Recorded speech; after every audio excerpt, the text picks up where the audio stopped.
Yo, what's going on, guys? Henry here. I'm a licensed Texas realtor, and I'm here to break down the home buying process in 4 easy steps. And as simple and easy as I want that to be completely transparent, it gets pretty visceral, but for simplicity purposes, just as a refresher, or if you just need something super basic as a first-time home buyer, this is for you.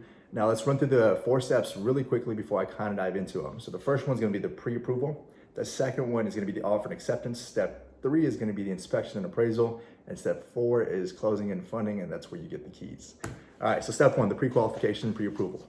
That is where you meet with the lender, they run your credit, they check your financial character, and they give you pretty much a ticket to go shopping, right? And the reason you want that is because you want to have financial proof when you do come across a home that I can represent, or I can show to the seller that you are a legitimate contender as a buyer in the market, right? That we're not going to cook up and draft it up afterwards after we submit an offer and when we don't even know if we can qualify for that.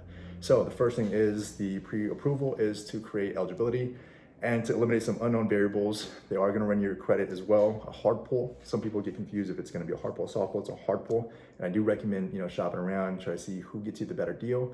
Because sometimes when you call credit unions, maybe your personal bank, or if you are going with a new build, they have like in-house incentives with their lender.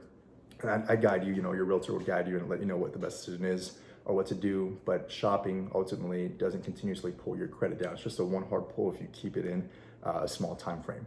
Okay, so step 1 is to pre-qual for eligibility purposes to get that golden ticket to go shopping. Then the fun part is to go shopping, and once you find a home, submit an offer, right? I would submit an offer on your behalf, right? You fall in love with this home, you're like, yo, Henry, I want this home, put an offer, let's do it. You sign off on the contract. I formally present it to the seller's agent, and let's just say for simplicity purposes, there's no negotiation. They just accept because it's reasonable, it's good, everybody's happy.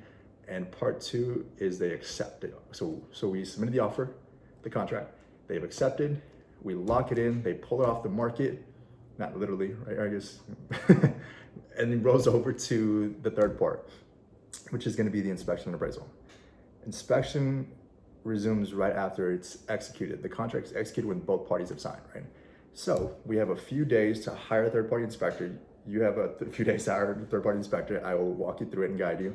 And the residential inspector will go in there and check the structure of the home, the electrical or plumbing, to make sure everything is good. And if it's not documented, cosmetic or functional, they would document it. They would submit this report to you and I, or send it to you and I. We would go over it, create some dialogue, see what we want to do in regards to requesting repairs, and then submit that to the seller. Right now, once we submit that, we go back and forth, renegotiate maybe a second time, or maybe it's just reasonable and it makes sense to everybody for simple purposes. Again, let's just say they check it off, they sign off on it too, so repairs are agreed upon, and we can move forward to the appraisal part, right? And so we technically don't do anything. This is where your bank, from the pre-qual from step 1, hires a third-party inspector, right? And so we want a third party because we don't want it subjective.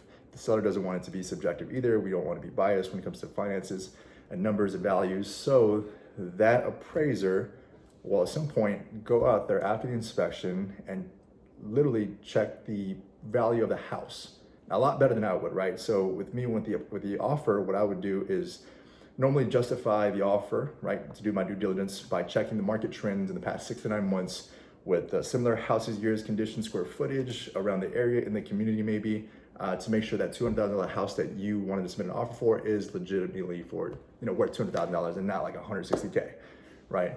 But that's my superficial way of doing it. They would legitimately do it. That is their expertise. The appraiser appraises the home, kicks it back to the bank, and your bank would tell me if it's good or not. And I would communicate to the seller like, hey, we're good to go, we're green, let's move forward. And then we move forward. And if it's not, let's just say hypothetically that $200,000 house, the appraiser says it's worth $195.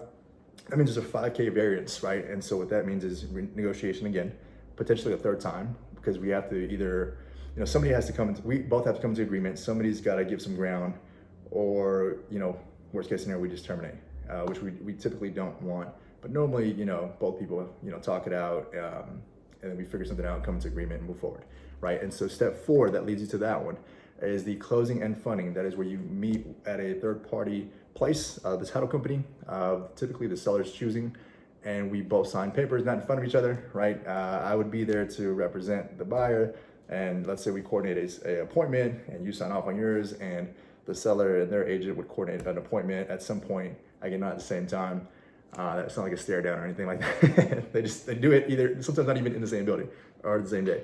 But anywho, once both parties have signed, the third party, that title company, would disperse the funds. Everybody gets, taken care of, and you officially become the homeowner after it's funded, right? So you get your keys, get to move in, and you are the happiest person alive at that point, right? And those are the 4 easy steps. Again, it gets pretty visceral. I kept it, superficial. Just to recap, step 1 is a pre-qual. Meet with the lender, figure out your eligibility or what you need to potentially work on. Step 2 is going to be the offer and acceptance. After you've gone shopping, you pull a trigger on a home, your realtor, gets you under contract. Step 3 is going to be the inspection and appraisal during the process of the home buying. If it's pre-owned, you're looking at 30 to 45 days typically. If it's a new build home, you typically won't have that. So just a heads up. And it could be a longer process, which seems a little slower, but it's a little bit smoother. But anywho, so you have 30, 45 days in between the entire process from when the contract is executed to closing. Step 3 is going to be inspection and appraisal. Step 4 is going to be the closing and funding, and that's where it finishes. All right, guys. Well, I hope that was pretty simple. I know I kind of dragged it out a little bit. I hope this video finds you, provides you some value, or maybe your partner some value, or anybody you know, to make it a little easier. Just give you that mental walkthrough of what to expect. That way, nobody's blindsided, or maybe it kind of brings to light some unknowns. But guys, I'll be making more videos on real estate, on loans, on different topics. If you have any concerns or questions, please let me know. Comment down below. I appreciate you guys, and I hope at one point you guys all become homeowners. Take care. God bless.